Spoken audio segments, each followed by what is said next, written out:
비 오는데 참 오후까지 참 수고 많으시고요. 오늘은 좀 미래의학이라는 주제를 가지고 이야기하겠지만 사실은 이미 시작된 미래의학이라는 화두가 맞을 것 같습니다. 이미 벌써 어느 순간 우리 곁에 다가와 있기 때문에 저도 이런 강의를 많이 해서 아마 제 강의를 몇 번 들으신 분도 있을 텐데 오늘은 좀 이렇게 개념적인 부분들, 통합적인 부분을 좀 설명하도록 하겠습니다. 첫 번째가 이제 미래의학이 지금 어떤 컨셉으로 들어오는지 5P 메디슨 중심으로 말씀을 드리겠습니다. 두 번째는 이제 전체적인 주제가 오늘 누트리션이기 때문에 유전자에 맞춰서 누트리션을 제공하거나 다이어트를 한다는 그런 퍼스널라이즈 누트리션 개념으로 설명하겠습니다. 세 번째는 그러나 음식이 그 유전자를 또 바꾼다는 그런 개념으로 에피제네틱스와 누트리션의 관계에 대해서 다시 한번 개념을 말씀드리겠습니다. 여러분 이제 많이 언론이나 또는 여러 칼럼을 통해서 접하셨을 텐데요. 이제 5 시대라고 P 시대라고 합니다. 프리벤티브 예방, 프리딕션 예측, 그리고 퍼스널라이즈 맞춤, 파티스페터리 참여, 그리고 프리시전 정밀, 이 5가지 컨셉에 대해서 설명을 드리겠습니다. 프리벤티브 시대라고 하죠. 이제는 아파서 오는 환자들보다 제가 예전에 근무했던 안티에이징 클리닉에서는 저보다 훨씬 건강한 사람들이 제 앞에 앉아서 환자라고 부르기가 참 뭐해서 자연스럽게 고객이라고 이제 표현하게 됐죠. 그래서 이렇게 질병 중심으로 그동안 왔었기 때문에 어떤 의사 중심, 병원 중심의 그리고 의사가 지시한 대로 따라야 되는 그런 환자의 수동적인 어떤 자세나 어떤 관계 속에서 이제는 환자가 아니라 건강한 소비자가 중심이 됐기 때문에 이제는 병원 중심이 아니라 환자의 라이프의 어떤 센터를 중심으로 형성이 된다고 보시면 되겠어요. 그래서 당연히 다루는 것은 아프신 분들이 아니니까 예방이라든지 누트리션, 엑서사이즈. 그래서 아마 이런 학회들이 점점 필요하다 싶습니다. 그래서 의사들은 저를 포함해서 대부분의 지금도 의과대학에서는 질병만 가지고 있는데 이제는 앞으로는 웰니스 시대. 그래서 더 많은 1차 영역에서 이제는 웰니스를 정확히 이해하고 준비해야 되는, 그래서 질병을 사전에 예방하는 시대라고 말씀할 수가 있겠습니다. 또 한 가지, 오늘도 이제 비가 많이 오고요. 어제 하루 종일 비가 온다고 했는데 비가 안 오다가 다시 또 이제 비가 오기 시작했는데 예측은 틀릴 수도 있고 맞을 수도 있습니다. 예측에 대해서 우리는 화를 낼 수도 있고 무시할 수도 있지만 평생 일기예보를 안 볼 수가 없듯이 과학에 근거하고 경험에 근거하고 통계에 근거한다 그러면 우리는 예측을 통해서 미리 준비하는 것이 훨씬 지혜롭다고 할 수가 있겠습니다. 안젤리나 졸리 역시 그런 예측에 의해서 남들이 하지 않았던 행동들, 그래서 그런 유전자들이 이제 많이 발견돼서 약 1000개의 액셔너블 뮤테이션, 어떤 행동을 변화시키는 그 유전자의 그런 어떤 프로그램들이 나오기 시작했다는 것들을 우리가 알 수 있죠. 그래서 미리 예측하고 예방하자라는 것이 프리벤티브의 가장 요즘 키워드라고 할 수 있겠습니다. 치매 유전자, 이제 아포이 많이 들어보셨을 텐데요. 아직까지 우리나라에서는 이 아포이는 제한 유전자라고 합니다. 즉 가족력이 있어야지만 의사의 처방을 통해서만 검사할 수 있는데, 미국에서는 23andMe 같은 DTC 회사에서는 이런 아포이 유전자는 의사 처방 없이도 누구나 검사할 수가 있습니다. 우리나라에서도 사실은 이게 왜 제한되어 있는지는 모르겠는데 치매가 강조되는 시점에서 아마도 이것도 DTC로 포함될 가능성이 지금 정부 차원에서 고려하는 것 같습니다. 어쨌든 그만큼 DTC로 풀릴 정도로 아포이는 강력한 유전자, 가장 에비던스가 많은 치매 유전자입니다. 아포이 중에서 어떤 사람은요, 이 엡실론 4라고 하는 양쪽에서 굉장히 드물게 한 1000명 중에 1명 정도로 오는 타입이긴 하지만 누구한테는 비가 올 확률, 치매가 걸릴 확률, 70대의 치매가 걸릴 확률이 7.2 곱하기 유병률 10% 하면은 약 70%의 확률로 당신은 치매가 걸릴 것입니다 라고 얘기합니다. 많은 경우에는 30%라고 얘기하고요. 더 많은 경우는 당신은 치매 유전자가 없습니다 라고 10명 중에 7명을 얘기합니다. 이처럼 누군가에게 치매 유전자에 대해서 설명을 하고, 또 제 진료실에서도 많이 상담을 했었는데요. 누군가에게는 당신이 치매가 걸릴 유전적인 확률을 소개한다는 것은 반드시 치매가 걸린다는 얘기는 아니죠. 그러나 치매 걸릴 수 있는 유전적인 소인이 있기 때문에 당신은 그래서 환경적인 요인을 개선시키고 조기 스크린을 위해서 경각심을 가지고 이렇게 진단을 미리 예측해서 예방하고 건강 증진을 시켜서 그 예측이 낮을 수 있도록 하는 것이 앞으로의 패턴일 것이라고 보게 됐습니다. 또 한 가지는 이제 퍼스널라이즈라는 개념이 아마 가장 이제 잘 와닿을 겁니다. 사진이 좀 깨졌는데요. 침대 사이즈에 맞춰서 사람을 자르거나 늘리는 방식이 어쩌면은 평균적인 치료, 우리가 흔히 말하는 그 에비던스 베이스, 특히 이제 그런 메타 분석을만 강조해서 평균적으로, 그래서 10명 중에 9명은 이럴 것입니다 하고서 저희한테 가져오는 거기에 어떤 근거 중심의 여러 가지 가이드가 사실은 진료 현장에서는 통계는 이해하고 대중은 이해하지만 내가 보는 한 사람 한 개인에게서는 맞지 않아서 약이 독이 되거나 아니면 무용지물이 되는 경우도 있지요. 그래서 이렇게 평균적인 진료, 평균적인 연구를 중심으로 했던 그런 에비던스 베이스에서 이제는 비욘드 오브 에비던스 베이스라는 표현을 쓰는데요. 사람한테 맞춰서 개인이 생산하는 많은 정보를 바탕으로 그 사람에 맞춰서 약도 주고 뉴트리션도 처방하고 운동도 피부 관리도 이런 기능의학도 하는 시대가 퍼스널라이즈 시대라고 할 수가 있겠습니다. 여기에 가장 큰 핵심이 첫 번째는 게놈이고 두 번째는 마이크로바이옴이고 세 번째는 에피게놈입니다. 그래서 이런 정밀학 데이터를 가지고 사람마다 다르게 치료하자는 것들이 앞으로 미래의학에서는 가장 중요한 개념이 될 것입니다. 퍼스널라이즈 바이타민, 우리 모 선생님께서 비타민 먹지 말라고 하시는 분께서는 근거를 비타민이 연구를 했던 결과 메타 분석을 했더니 도움 안 된다라는 얘기를 늘 하세요. 저는 거꾸로 반문합니다. 모든 사람에게 똑같은 연구, 예를 들어서 바이타민 B12를 모든 사람에게 일괄적으로 먹이고 그 결과를 기대했다고 했을 때 과연 하나씩 먹었던 바이타민 B12가 모든 사람한테 같은 방식으로 작용했을까에 대한 퀘스천이 있습니다. 그런 거 무시하고 그렇게 RCT를 진행하는데 그래서 결과가 안 나오지 않을까. 또 한 가지는 설사 결과가 나왔다 할지라도 그 결과를 모든 사람한테 적용할 수 있을까 같은 질문을 합니다. 그래서 그렇게 약물도 아니고 이런 뉴트리션을 가지고 우리가 근거가 있다 없다라는 것을 그런 퍼블릭 데이터 가지고 말하는 것은 사실은 맞지가 않습니다. 그래서 퍼스널라이즈 바이타민 개념이고요.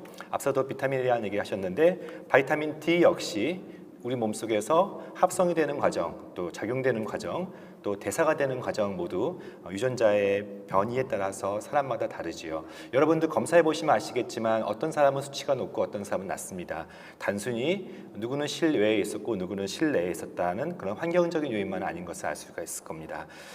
유전자 검사를 통하여서 이런 바이타민을 주는 시대가 온다고 봅니다. 대표적인 것이 MTHFR 유전자에 따라서 엽산을 줄 필요가 없고 또 FADS라는 유전자, 지금 다음 페이지를 보실 텐데요. 제가 다음에 말씀드리겠습니다. 또 한 가지 네 번째 개념은 좀 낯선 단어인데 파티스페터리라는 단어, 참여라는 단어죠. 아까 첫 번째 슬라이드에서 환자들이 대상이었던 시대가 이제는 환자라는 이름이 아니라 어떤 정보를 제공하는 자로서 프로바이더로서 참여하는 시대가 옵니다. 특별히 개인이 생산하는 빅데이터의 주체는 병원도 아니고 연구소도 아니죠. 개인이죠. 그래서 개인의 빅데이터를 병원이 가질 수도 없는, EMR로 넣을 수도 없는 그런 시대가 오기 때문에 개인이 빅데이터를 들고 다니는 시대가 옵니다. 이런 것을 이제 대표적인 예로 이제 DTC 업체 중에 23andMe가 구현하고 있는데요. 저희 회사 역시 홀게놈을 생산을 해가지고 개인한테 USB를 주기 시작했습니다. 이처럼 개인이 자신의 데이터를 제공하지 않으면 진료 현장에서는 퍼스널라이즈가 구현되지 않기 때문에 참여가 이루어집니다. 그래서 그 참여들은 대개는 모바일 형태로 앱상에서 설문의 피노타입과 지노타입이 만나서 의미를 생산하는 방식입니다. 이런 시대가 앞으로 올 것이라고 보고요. 그 중에 대표적인 것이 DTC고 DTC는 우리나라에서는 굉장히 제한적으로 지금 서비스가 되고 있는데 여러 가지 전 세계 추세에 맞춰서 내년 정도에는 대폭 확대가 된다는 이야기가 있습니다. 다섯 번째 이제 가장 요즘 화두가 되는 것이 프리시전이라고 하죠. 정밀. 특별히 정밀은요. 말 그대로입니다.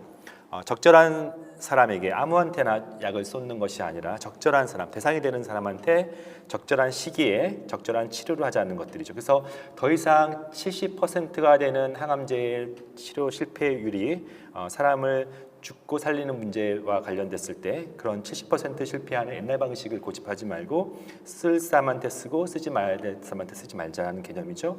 그러기 위해서는 많은 데이터가 필요한데 그것이 오믹스라고 하는 데이터입니다. 홀 게놈, 전체 유전체 또는 의미 있는 데이터만 모으는 엑솜이라고 하는 부분들 또는 트랜스크립톰은 이제 RNA를 말합니다. 그래서 전사체 또 나중에 말씀드리지만 에피게놈이라고 하는 후속 유전학 등등을 모아서 또는 여기에 이제 마이크로바이옴이 붙어가지고 한 사람이 생산할 수 있는 무수한 데이터들을 이렇게 프리사이즈하게 그리고 어떤 액셔너블하게 만드는 그런 시대가 올 것입니다. 이런 것에 기반이 됐던 것은 NGS라고 하는 그런 차세대 염기 서열의 놀라운 발전이죠. 한때는 3조가 넘던 한 사람의 분석하는 비용이 지금은 100만 원이 채 안 돼서 이제는 90만 원 정도까지 떨어진 걸로 알고 있고, 홀겨놓은 말씀드렸습니다. 한 사람을 분석했던 그 검사에 걸리는 시간이 10년 넘었던 것이 이제는 4시간 정도면 충분히 분석이 가능한 시대가 됩니다. 마치 IT 기술이 같은 10년 사이에 1000배 정도 발전한 거에 비해서 이 바이오 쪽에 특별히 게놈 어떤 시퀀싱의 기술 발전과 비용 떨어지는 정도는 약 100만 배에 해당된다고 할 수 있겠습니다. 최근에는 이 옥스포드 나노가 2013년에 처음 소개됐고 2017년도에 스마트폰용으로 만들어지고 나서 대단한 혁명들이 일어나고 있습니다. 이렇게 작은 디바이스에 DNA를 집어넣으면 불과 15분 만에 게놈이 분석이 됩니다. 이제는 이 시장 점유율이 약 30%까지 올라갔어요.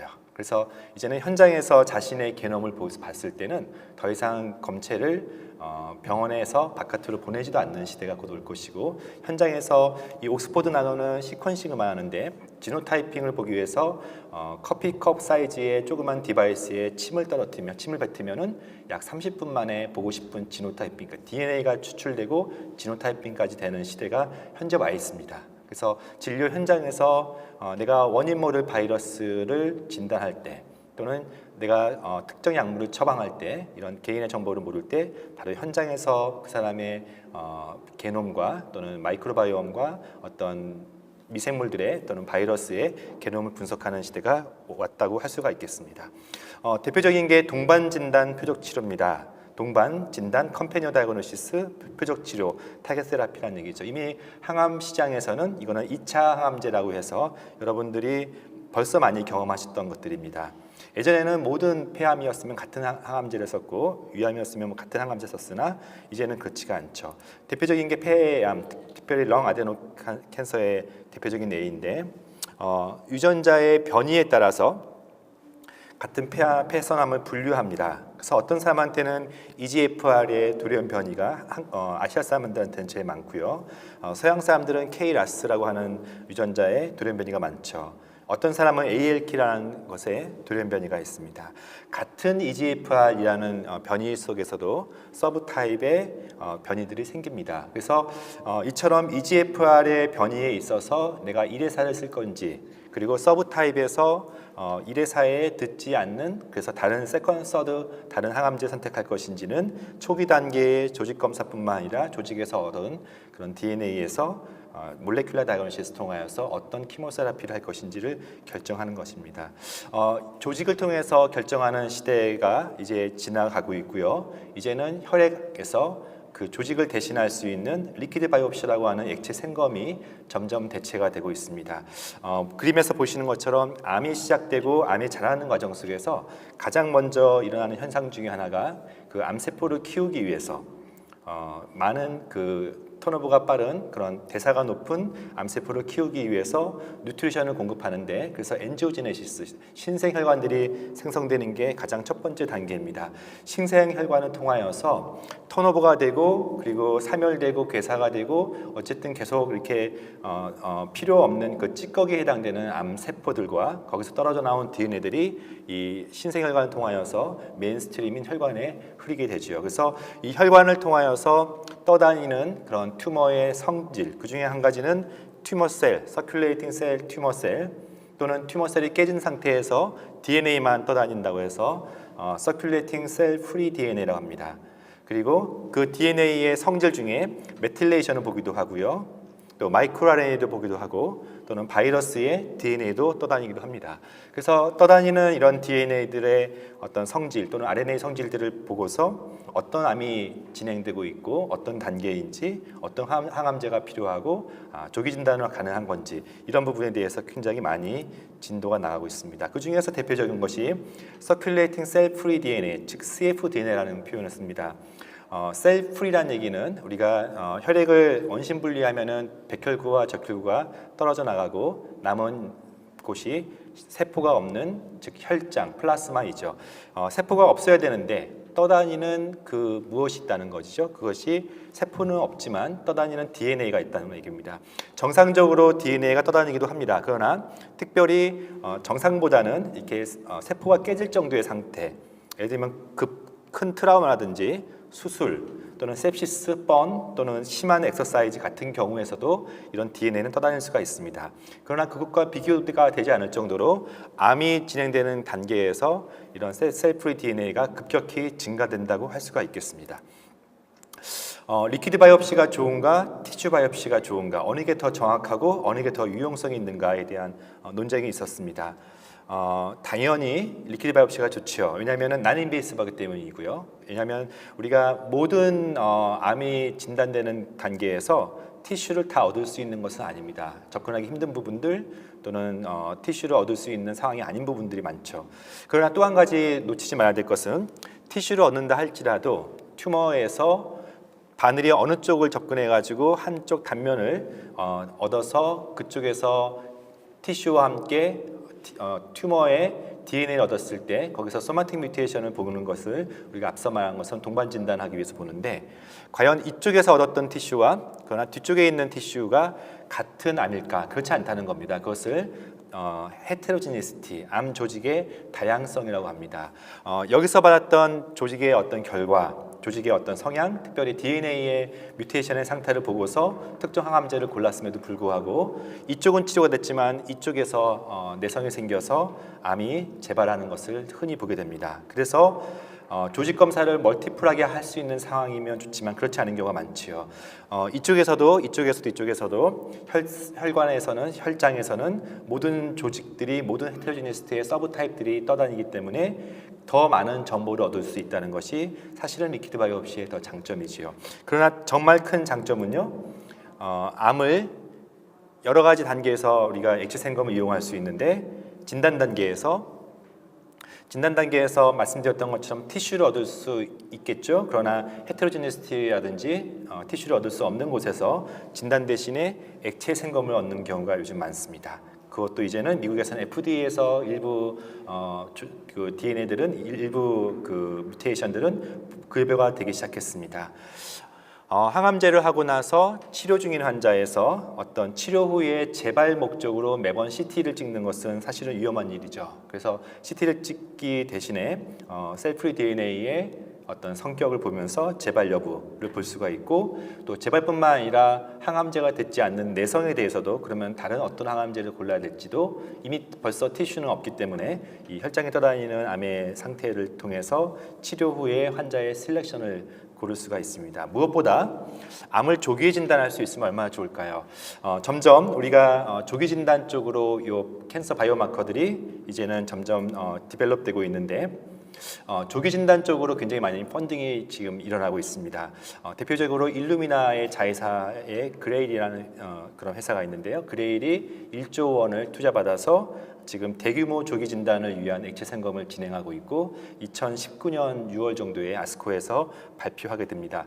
그때가 되면은 이제는 검진 시장이라고 하는 것이 차원이 다른 시대가 될 것입니다. 이제는 암을 진단하려고 그런 시설을 갖추고 CT와 MRI 같은 고비용, 특별히 방사능을 피폭하면서 하는 그런 방식이 아니라 이런 미세하게 혈장에서 진단하는 그런 시대. 꼭 DNA 메틸레이션만 보는 것도 아니고요. 뮤테이션만 보는 것도 아니고 마이크로 RNA, DNA 메틸레이션을 통하여서 훨씬 풍부하게 조기 진단이 되는 시대가 올 것입니다. 여기까지가 제가 일종의 트렌드를 좀 말씀드렸고요. 이제 나머지 한 15분 정도의 뉴트리션, 이 부분은 제가 많이 말씀을 드렸던 부분인데요. 간단하게 말씀을 드릴게요.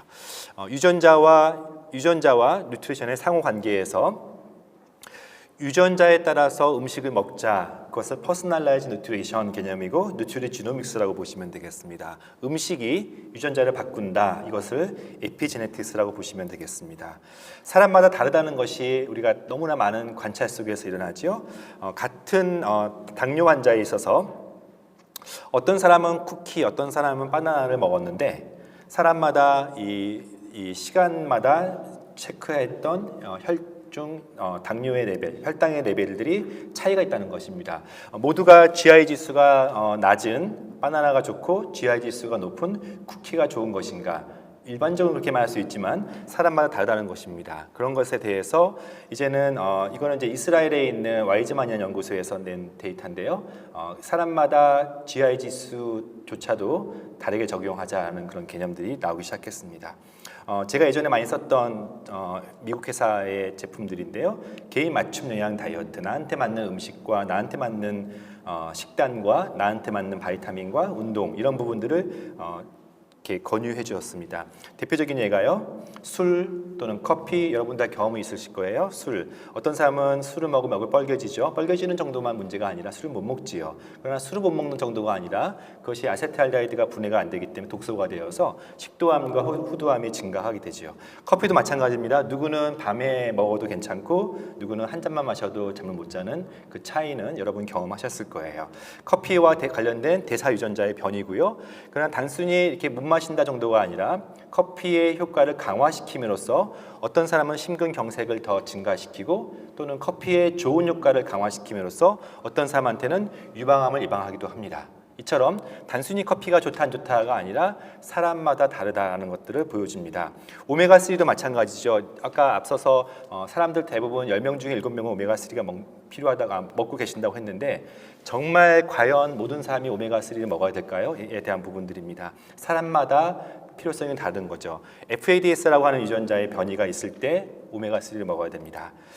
GWAS라고 하는 연구가 있는데요. 그 중에 인바이러먼트까지 포함시켜가지고 뉴트리션 GWAS 연구라고 합니다. 그래서 푸파라고 하는 이제 우리 오메가3가 풍부한 그런 불포화 지방산에 대하여서 불포화 지방산이 높고 낮은 사람을 비교해서 대조군과 케이스로 분리해가지고 어떤 유전자가 가장 강력한가를 전장 유전체 45만 개의 마커를 중심으로 봤더니 모든 종류의 오메가3에서 이 가장 높게 의미가 있는 것이 FADS라고 하는 유전자였습니다. FAD 유전자는요, 말 그대로 페리애시드 디세츄레이즈이기 때문에 페리애시드 즉 포화산 지방산이 분해가 되는 그런 과정 속에서 가장 중요한 레이트 리미팅 엔자임입니다. 여러 가지 유전자들이 관여할 수 있지만 적어도 푸파라고 하는 것을 생성하는 데 있어서 가장 핵심적인 유전자가 이 FADS 유전자죠.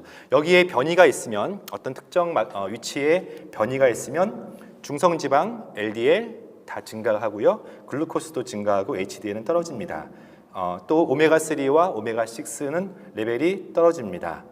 또한 다른 연구에서는 심혈관 질환이 증가합니다. 그래서 FADS 174547이라는 이 변이가 여기에 변이가 있는 CC 타입 같은 경우는 반드시 오메가3를 먹어야 됩니다. 제가 텁스에 있을 때 텁스라고 하는 그 보스턴에 있는 연구소에 있을 때 어떤 그룹들은 오메가3를 먹으면 심근경색이 증가합니다라는 그런 그룹도 있었습니다. 그처럼 사람마다 다르다는 것들을 말하고 싶은 겁니다. 기능의학을 하고 있는 저희들이죠. 근데 기능의학을 하면서 정말 누구한테는 바이타민 B12가 필요하고 누구한테는 백옥 주사가 필요하고 그런 것을 좀 알 수 없을까? 사전에 환자가 경험하고서 말하는 것이 아니라 제 환자 중에 예전에 처음에 했을 때 특정 IBNT를 맞았는데 너무 힘들어했던 거예요. 그래서 그분이 자신의 미국에 있는 그 따님한테 얘기했더니 미국에 있는 따님이 유전자 검사의 어떤 세트를 가져오면서 특정 CBS 유전자의 변이가 있으면 그럴 수 있습니다라는 얘기를 제가 환자 통해서 듣게 된 거예요. 저 역시 유전자를 했었지만 CBS 유전자의 변이를 상품화시킨 것에 대해서 알 수 없었는데 변이가 있으면 암모니아가 글루타치온이 들어갔을 때 암모니아가 증가하면서 구토를 유발시키거나 굉장히 머리가 아프다는 것들이죠. 그래서 그럴 수 있다는 것들을 저는 이제 뒤늦게 알고 최근에 저희 회사에서는 이 기능의학의 근거를 하고 기능의학의 타겟으로 해서 이런 TCA 사이클, 메틸레이션 사이클, 또 뉴로트랜스미터 사이클의 핵심 유전자에 대해서 상품을 만들고 있는 중입니다. 이것들이 이제 미국에서 했던 그 애인데요. 여러 가지 유전자 세트에 따라서 우리가 흔히 처방하는 그런 누트리션들을 골라서 처방하는 애들입니다. 처음에서 제가 경험했던 건데요. 사람마다 음식을 유전자에 따라서 다르게 처방했던 그런 애들이죠. 어떤 사람은 지중해 시기, 어떤 사람은 저탄수화물, 어떤 사람은 커피를 주고 어떤 사람은 주지 않고 이런 식으로 식단을 구성했던 애입니다. 제가 한 9월 정도에 아마 학회에 혹시 기회가 있으면 소개할 내용들인데요. 지금 만들고 있는 내용인데 유전자 검사를 통하여서 비만 치료를 어떻게 접근할 것인가에 대한 부분들입니다. 저는 지금 진료실에도 싹센다를 많이 쓰는데요. 이미 제가 한 100내 이상을 썼는데 역시 그것도 누구는 듣고 누구는 듣지 않고 누구한테는 부작용이 있더라고요. 근데 논문을 찾아봤더니 이 GLP 아고니스트에 대해서 유전자 변이에 따라서 농도가 다르다는 것들이 이미 빅토자, 즉 당뇨 치료 때의 경험을 통해서 논문들이 나오기 시작했던 것입니다. 그래서 이처럼 누구한테는 처음부터 펜타민 계열을 쓰고 누구한테는 세로토닌을 써서 누구한테는 GLP 아고니스트를 쓰고 어떤 용량을 쓸 것인지에 대한 자세한 레코멘데이션이 좀 필요하다고 보고 있고요. 오비스티와 관련된 유전자는 굉장히 많습니다. 검색을 하면 4,000개가 넘는데요. 그러면 그 많은 유전자를 다 최대한 많이 집어넣어서 한다는 것은 모든 유전자는 하나의 기능들을 가지고 있죠. 즉 비만을 일으키는 기전들이란 것들이죠. 그래서 비만을 일으키는 기전을 누구한테는 염증, 누구한테는 어떤 식탐의 문제, 누구한테는 지방과 탄수화물의 대사의 문제들을 클러스터를 만든 다음에 저희가 유전자의 어떤 리스크 스코어를 만들어 가지고 접근을 하는 방식으로 상품을 만들 예정입니다. 음식 유전자를 바꾼다. 마지막으로 한 5분 정도 강의를 하겠습니다. 후성 유전학 앞서 잠깐 얘기하셨는데요. 남한 사람과 북한 사람은 유전자가 같음에도 불구하고 키 차이와 질병 차이는 전적으로 환경의 차이죠. 그것을 보는 것이 후성 유전학이고요. DNA를 바꿀 수 있는 여러 가지 것들이 있는데 가장 강력한 것이 먹는 겁니다. 매일 먹는 게 자신을 만듭니다. 운동도 마찬가지, 인바이러먼트 팩터도 마찬가지입니다. 또 한 가지는 평생 바뀌죠. 이 소마틱 뮤테이션, 즉 점라인 뮤테이션은 부모님으로부터 받기 때문에 바뀌지가 않는데, 그러나 DNA의 구조는 안 바뀌는데 DNA가 발현되는지 또는 억제가 되는지는 외부 환경에 따라서 같은 쌍둥이일지라도 유전자의 익스프레션은 차이가 나는데 그것이 메틸레이션이라고 하는 에피제네틱 체인지 때문이죠. 여러 가지 스위치가 있습니다. 유전자를 키고 끄는 데 있어서 대표적인 게 DNA 메틸레이션, 마이크로 RNA, 히스톤 모디피케이션, 크로모좀입니다. 앞서 잠깐 얘기하셨고요. 그 중에 대표적인 것이 DNA 메틸레이션이고 많은 뉴트리션 연구들이 붙어 있습니다. 그래서 좀만 검색해 보시면 메틸 도너라고 하는 그런 셈이라든지 바이타민 B 계통의 그런 메틸을 직접 공급하는 것 외에도 이런 펑셔널 푸드들이 DNA 메틸레이션의 핵심 엔자임에 작용함으로써 좋은 음식으로, 좋은 바이오 액티브 푸드로 남게 됩니다. DNA 메틸레이션뿐만 아니라 마이크로 RNA와 히스톤 모디피케이션에도 굉장히 많은 음식들이, 많은 연구들이 되어 있습니다. 단순히 암을 타겟으로 하지 않고요. 요즘은 치매 예방을 위해서 또 비만을 또는 메타볼릭 신드롬과 궁극적으로 에이징을 항노화를 위해서 어떤 음식이 구체적으로 어떤 기전을 통하여서 하는지에 대해서는 굉장히 많은 연구들이 붙어 있습니다. 마지막 슬라이드입니다. 우리가 유전자 검사를 왜 할 것인가, 이제 왜 앞으로 보편화되는데 그럼 어떻게 활용할 것인가의 키워드는요. 이것이 비록 타고난 것이죠. 유전자는 타고나지만 앞서 제가 다시 한번 강조했지만 유전자는 동시에 만들어지기도 합니다. 그래서 네이처도 있지만 널처이기도 합니다. 즉 어떤 사람은 처음부터 나쁜 유전자를 타고날 수가 있습니다. 그러나 좋은 다이어트를 하게 되면 질병을 낮출 수가 있고, 아무리 좋은 유전자를 타고나서도 물론 유리하죠. 그러나 생활 습관이 엉망이면 그렇지 않죠. 그래서 저는 무엇보다 유전자 검사를 어떻게 활용할 것인가, 그 사람의 취약성을 설명할 필요가 있습니다. 말씀드렸던 것처럼 비가 올 확률을 미리 말씀드려서 최소한 우산은 들게 만들게 해줘야죠. 우산을 들고서 비를 피할 뿐만 아니라 좀 더 건강하기 위해서 1차 진료에서 어떤 음식을 먹을 것인지가 앞서 말한 후성 유전학을 근거해서 설명하는 그런 시대가 올 것입니다. 저희 회사는 테라젠 이텍스라는 회사고요. 지금 말했던 모든 유전자 분석에 대해서 국내뿐만 아니라 세계적인 경쟁력을 가지고 있고 이런 게놈 회사로 불려 있습니다. 네, 끝까지 경청해 주셔서 감사합니다.